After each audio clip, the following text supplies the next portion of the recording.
તમારું અમારી આ યુટ્યુબ ચેનલ જ્ઞાન યાત્રામાં। મિત્રો, આજે આપણે વાત કરવાના છીએ ગુજરાત સરકાર દ્વારા જાહેર કરવામાં આવેલી વિદ્યા સહાયક ભરતી 2026 વિશે। જે મિત્રો શિક્ષક બનવાની તૈયારી કરી રહ્યા છે તેમના માટે ખૂબ જ સારા સમાચાર છે। તો ચાલો મિત્રો, વિદ્યા સહાયક ભરતીની સંપૂર્ણ માહિતી સરળ ભાષામાં સમજીએ।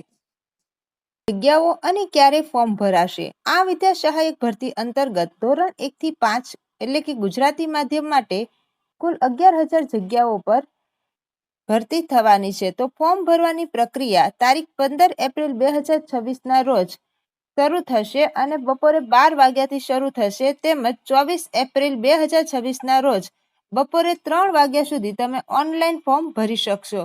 અને ખાસ યાદ રાખવાનું છે કે ફોર્મની પ્રિન્ટ કાઢીને સ્વીકાર કેન્દ્રમાં 24 એપ્રિલના રોજ સાંજે 5 વાગ્યા સુધીમાં જમા કરાવવી ફરજિયાત છે।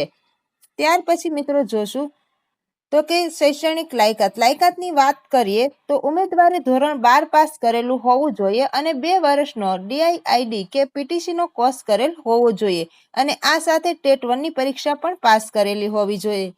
એને ત્યારબાદ જે ઉમેદવારોએ DIEDમાં છેલ્લા વર્ષમાં છે તેમણે ટેટ 1 ની પાસ કરી લીધી છે તો તે પણ આ વિદ્યા સહાયક ભરતીમાં ફોર્મ ભરી શકશે। ત્યારબાદ વાત કરીએ પગાર વધારાની, તો કે પગાર વધારો કેટલો અને ત્યારબાદ ઉંમર મર્યાદા। તો ઉંમર મર્યાદા છે તે શૈક્ષણિક રીતે વાત કરીએ તો 18 થી 33 વર્ષની હોવી જોઈએ। જો કે અનામત વર્ગના જે ઉમેદવારો છે એમને સરકારી નિયમો મુજબ થોડીક છૂટછાટ મળવા પાત્ર રહેશે અને પસંદગી પામેલ વિદ્યા સહાયકોને શરૂઆતમાં 26,000 જેટલો ફિક્સ પગાર મળશે અને 5 વર્ષ પછી પૂરો પગાર લેવલ 4 મુજબ ચાલુ થશે। ત્યારબાદ મિત્રો પસંદગી કઈ રીતે થશે તો કે પસંદગીમાં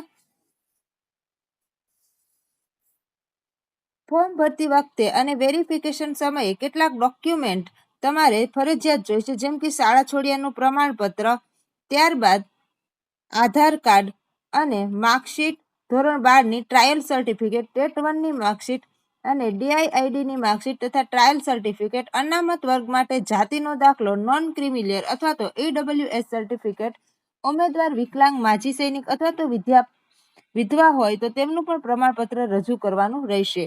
ફોર્મ